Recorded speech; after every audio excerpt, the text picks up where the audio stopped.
বেশিরভাগ মানুষ ব্যর্থ হয় ট্যালেন্টের অভাবে না, ব্যর্থ হয় কারণ তারা ভাবতে ভাবতেই তো জীবন শেষ। আইডিয়া আছে, স্বপ্ন আছে, প্ল্যানও আছে, কিন্তু অ্যাকশন শূন্য। এই ভিডিওটা শেষ পর্যন্ত দেখলে তুমি বুঝে যাবে কিভাবে সাকসেসফুল এন্টারপ্রেনাররা কম ভাবে বেশি কাজ করে। এখন বলে ফেলি ওভার থিঙ্কিং আসলে কি। ওভার থিঙ্কিং মানে বেশি বুদ্ধিমান হওয়া না, বেশি সিরিয়াস হওয়া না। ওভার থিঙ্কিং মানে ভয়কে বুদ্ধি ভেবে নেওয়া। নিউরোলজিস্টরা বলেন আমাদের ব্রেন যখন ভবিষ্যৎ নিয়ে ভয় পায় তখন সে চিন্তা করে না, সে শুধু থ্রেট ক্যালকুলেট করে। এন্টারপ্রেনারদের সাথে পার্থক্য এখানেই, তারা ভয় পায় কিন্তু ভয়কে দিয়ে সিদ্ধান্ত নেয় না। হয়তো এমনও হতে পারে যে অতীতে কেউ কোনো একটা সিচুয়েশন খুব বাজেভাবে ফেস করেছে, এখন নতুন করে শুরু করতে যে আগের ভয়গুলোকে নিয়ে ওভার থিঙ্কিং করছে। অতীতে কি হয়েছে, ভবিষ্যতে কি হবে, আমরা সারাদিন এগুলো নিয়েই চিন্তা করি, আর এই কারণেই আমরা ওভার থিঙ্কিংয়ে ভুগি। এখন কথা বলবো কেন এন্টারপ্রেনাররা ওভার থিঙ্কিংয়ে আটকে থাকে না। আমরা সাধারণত কি ভাবি, সব পরিষ্কার হলে, পারফেক্ট প্ল্যান হলে, কনফিডেন্স এলে তারপর শুরু করব।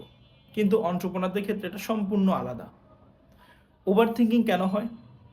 তুমি হয়তো মনে করছো আগে পুরো রোডম্যাপ বুঝতে হবে, আগেই ভুল হবে না এই নিশ্চয়তা লাগবে, আগে কনফিডেন্স আসতে হবে। এই আগে আগে ভাবটাই ওভার থিঙ্কিং। এন্টারপ্রেনার মাইন্ডসেটের 5টা সত্য।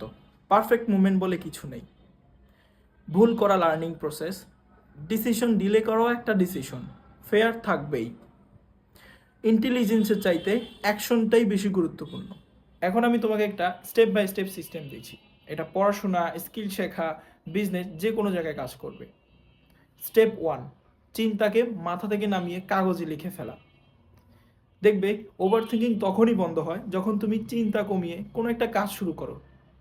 যখন তুমি ওভার থিঙ্কিংয়ের জালে আটকে পড়বে তখন নিজেকে জিজ্ঞেস করবে, এই পরিস্থিতি থেকে আমি কি শিখছি, আমি কিসে ভয় পাচ্ছি, সবচেয়ে খারাপ অবস্থা কি, এটা কি এখন সত্য, অথবা এই পরিস্থিতিতে কোন ছোট পদক্ষেপটা আমি নিতে পারি, এগুলো লিখে ফেলা। Step 2, self worth rule. আমরা নিজের মূল্য বানাই অন্যের অপিনিয়ন দিয়ে।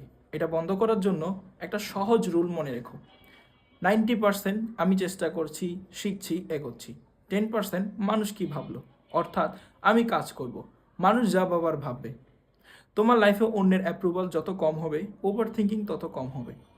ওভার থিঙ্কিং কম হলে তো অ্যাকশন বেশিই হবে। Step 3, action rule. যখন কোনো একটা কাজ করতে ভয় লাগবে তখন নিজের সাথে একটা ছোট চ্যালেঞ্জ নাও। এন্টারপ্রেনার তৈরি হয় ছোট ছোট চ্যালেঞ্জ থেকেই। যতই বাধা আসুক না কেন, চ্যালেঞ্জ নিয়ে কোনো কিছু সফল করতে না পারলে কিসের এন্টারপ্রেনার হবে ভাই। Step 4, experiment thinking.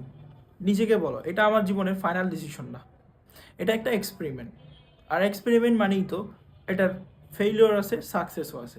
যদি সাকসেস হয় তাহলে তো খুব ভালো, আর ফেল হলে আবার নতুন করে এক্সপেরিমেন্ট করো। সাকসেসফুল মানুষরা কিন্তু সব কিছুকে এক্সপেরিমেন্ট হিসেবে ভাবে। হ্যাঁ, এটাই সত্যি। Step 5, action, feedback, improve. এটা এন্টারপ্রেনারদের ফর্মুলা। অ্যাকশন নাও, ভুল করো, ফিডব্যাক নাও, ইমপ্রুভ করো, সিস্টেমটাকে রিপিট করো। ক্ল্যারিটি অ্যাকশন ছাড়া আসে না। আর একটা বিষয়, ঘুম, হাঁটাচলা, ফিটনেস এগুলো ঠিক না থাকলেও ওভার থিঙ্কিং আসে। আসলে ওভার থিঙ্কিং খারাপ না যদি পজিটিভ সাইডগুলো নিয়ে চিন্তা করো। সাকসেসফুল এন্টারপ্রেনাররাও কম ভাবেন না, তবে অপ্রয়োজনীয় চিন্তা বাদ দিয়ে। হ্যাঁ, অ্যাকশন নিলে লাইফ বদলাবে, চিন্তা নয়।